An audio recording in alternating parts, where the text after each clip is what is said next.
On a combien de temps? On n'a pas beaucoup de temps. Je pense que nous, de notre vivant, notre vie va complètement changer. C'est pas pour nos enfants, c'est pour nous, quoi. Il faut vivre avec la possibilité que ça ne renaisse pas non plus, ça ne puisse ne pas renaître. Jacques, la thermodynamique d'une fusée qui s'emballe, qu'est-ce qui se passe? Elle explose. Est-ce que vous pensez qu'on va exploser? Oui, oui, bien sûr. Si on dit, et c'est une possibilité, qu'un effondrement global a déjà commencé maintenant, aujourd'hui, parler en termes de population, voilà, cette définition n'est pas terrible. Du coup, nous, on a utilisé la définition qu'avait proposée Yves Cochet, qui est le processus à l'issue duquel les besoins de base de la population, se chauffer, se nourrir, se déplacer, ne sont plus fournis par des services encadrés par la loi et de manière durable. Ça annonce peut-être la fin définitive de la croissance mondiale. Ça ne marche pas, ça colle pas.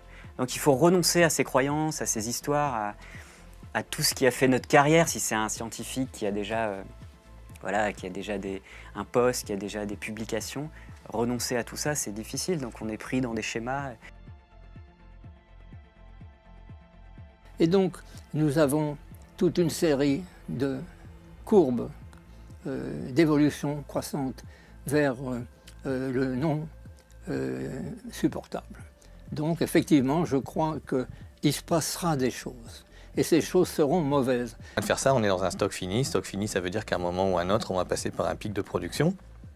On n'a pas le choix parce qu'il faudra finir par faire zéro. Alors la question, c'est quand est-ce que ce pic de production peut apparaître ou pas. Il se trouve que jusqu'à présent, toutes les inquiétudes malthusiennes, on pourrait dire, ont été toujours repoussées.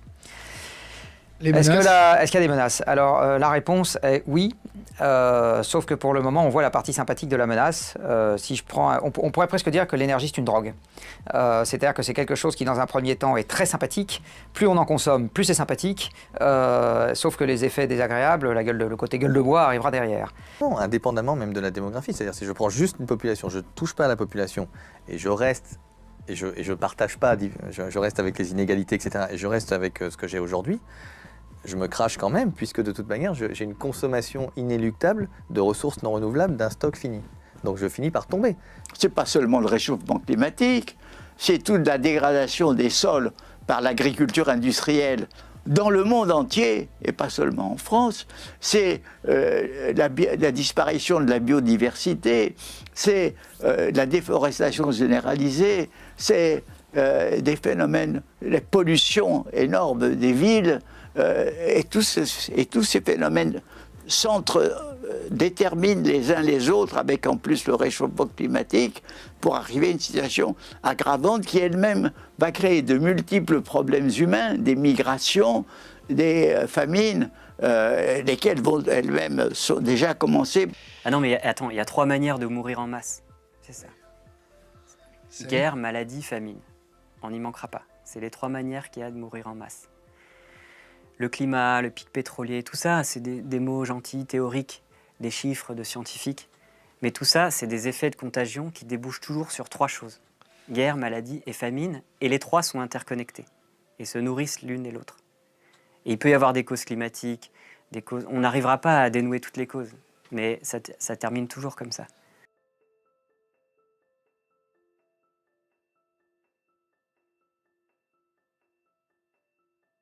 Il y a une série considérable de ressources naturelles qui sont en même temps menacées par une consommation qui augmente. Et c'est la synergie de toutes ces pénuries qui créera les conflits.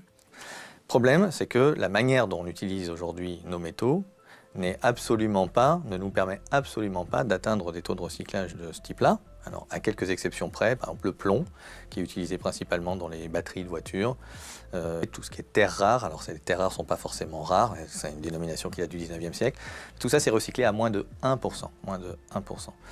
C'est-à-dire qu'on a inventé un système économique dans lequel il n'y a pas la physique. Depuis 2 siècles, on a considéré que la physique n'avait rien à faire dans le système économique. On a postulé il y a 2 siècles dans l'économie classique que les ressources naturelles, ça vaudrait 0. Donc l'énergie est une ressource naturelle parmi d'autres, ça vaut 0. Et donc, dans le système qu'on a conceptualisé, on s'occupe que des hommes et du capital humain, et le reste n'a pas d'importance.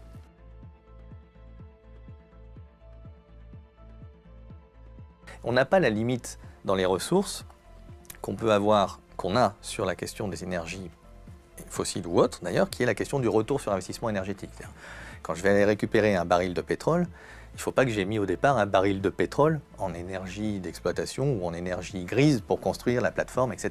Parce que sinon, je fais tourner la cage à hamster pour rien. Donc, un baril doit me rapporter plus qu'un baril. Et d'ailleurs, malheureusement, ce taux, on appelle le taux de retour sur investissement énergétique, se dégrade puisque justement, il faut aller chercher de plus en plus profondément ou des choses qui sont bien moins accessibles, bien plus difficiles à extraire que les pétroles onshore des champs supergéants découverts dans les années 30 à 60 dans le golfe Persique, quoi. En fait, l'énergie, c'est par définition la formation d'un flux physique. C'est ça l'énergie. Donc l'énergie, ça sert à compter un flux physique. Or, l'économie, ça sert à créer des flux physiques. Quand je transforme du minerai de fer en fer, c'est un flux physique. Quand je transforme mon fer en boulon de 12, c'est de nouveau un flux physique. Et quand je transforme tout un tas d'éléments dans la caméra qui est en train de me filmer, je fais aussi des flux physiques. Donc, la conséquence d'une contraction de l'approvisionnement énergétique dans un pays qui est devenu tellement dépendant des machines pour assurer sa production économique, on la voit déjà autour de nous. C'est une augmentation du chômage, c'est une augmentation de la pauvreté, c'est une augmentation du vote populiste qui s'appelle Trump, Marine Le Pen ou Brexit. C'est les mêmes expressions, on va dire, dans les urnes, venant de gens qui sont à peu près dans les mêmes couches sociales, habitant à peu près aux mêmes endroits et vivant le même genre de déception. On s'est compris. Voilà, non mais bien sûr, à partir du moment où, il faut que la dette croisse, parce que, voilà, il faut. Bon, mais la dette n'est qu'un droit de tirage sur le futur. C'est ça qui m'avait fait dire qu'on ne démantèlera jamais les centrales nucléaires, jamais, quel que soit le montant provisionné. Alors il y a un débat sur quel est le montant en euros qu'il faut provisionner, que EDF doit provisionner. Pour déconstruire. Pour déconstruire, pour démanteler, exactement. Le surplus de CO2 qu'on a déjà mis dans l'atmosphère aujourd'hui, si on arrêtait d'émettre demain matin, il faudrait attendre plus de 10 000 ans pour que l'atmosphère revienne à son niveau initial. Plus de 10 000 ans. Donc, je suis désolé d'être un peu caricatural, mais j'en ai marre qu'on vienne me faire chier avec des déchets nucléaires qui, au bout de quelques siècles, je parle bien des déchets, hors plutonium, les autres, au bout de quelques siècles, ils ont perdu l'essentiel de leur radioactivité, alors qu'avec le changement climatique, on est en train de mettre en œuvre à l'échelle de la Terre, dans son ensemble, quelque chose qui est susceptible de déclencher la guerre partout, avec une non-réversibilité sur 10 000 ans. Enfin, on n'est juste pas du tout en train de parler de la même chose.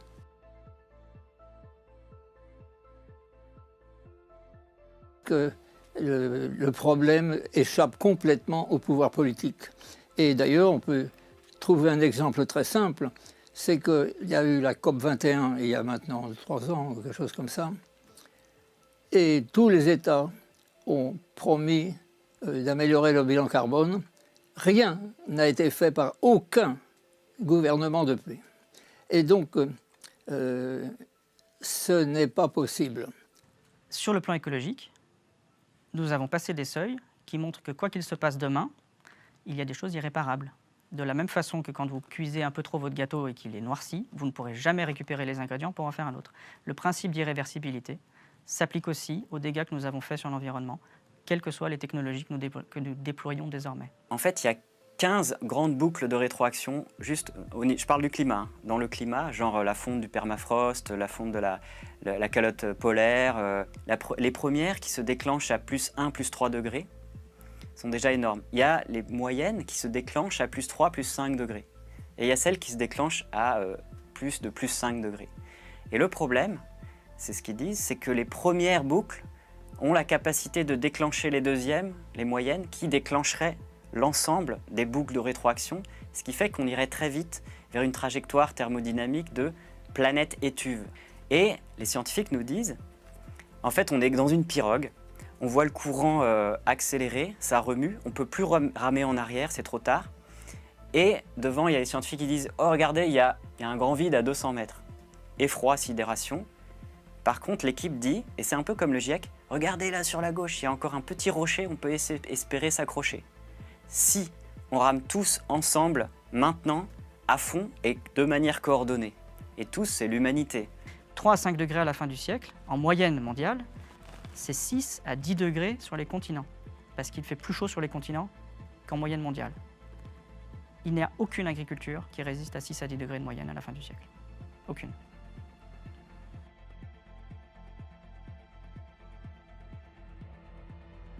les causes des conflits seront les véritables pénuries qu'on ne saura pas régler. Comme le développement, bien sûr il faut développement technique, économique, mais si vous détruisez les solidarités traditionnelles des civilisations, vous faites une nouvelle barbarie. Donc il faut développer et envelopper. Et j'ajouterais, il faut la mondialisation. Qu'est-ce qu'elle a de positif? C'est qu'elle permet une mondialisation culturelle importante. Il y a aussi l'hypothèse que la descente énergétique soit si rapide qu'il soit contre-productif de se taper dessus. Ça coûte cher en énergie une guerre, et on ne la lance que si on peut la rentabiliser à terme. Les banques ne prêteront pas à des pays entiers qui voudront se battre s'il n'y a pas de possibilité de rembourser l'emprunt. Et ça peut verrouiller la mise en place d'une violence à grande échelle. Dans toutes les catastrophes, les catastrophes brutales, tsunami, attaque terroriste, crash d'avion, incendie, tremblement de terre, etc., le comportement majoritaire, mais ultra majoritaire, c'est l'entraide et l'auto-organisation.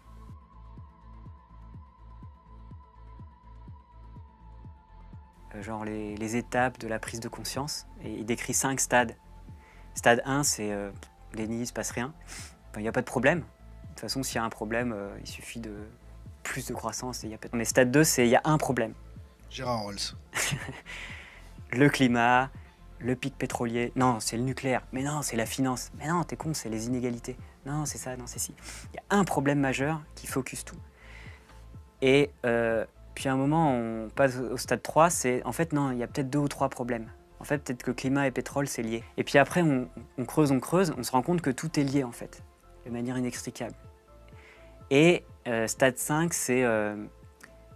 il y a un effet, en fait, quand tu te rends compte que tout est lié, c'est « oh ». Enfin, ça casse beaucoup de choses dans l'imaginaire, ça fait des ruptures. Et le stade 5, c'est en fait, le problème, il dépasse l'entendement, il rend fou.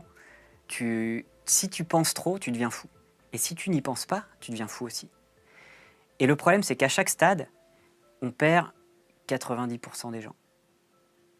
Tu vois, 10%, 10%, de 10%, de 10%. On se retrouve très peu nombreux à être au stade où on se dit, mais en fait, ça va tout changer, le futur, la représentation du monde, mon rapport avec les autres humains, avec les non-humains.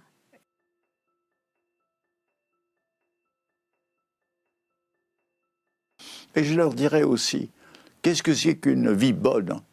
Une vie bonne, c'est une vie où l'on peut épanouir ses propres aptitudes, ses propres aspirations, mais au sein d'une fraternité, d'une communauté et de l'amour.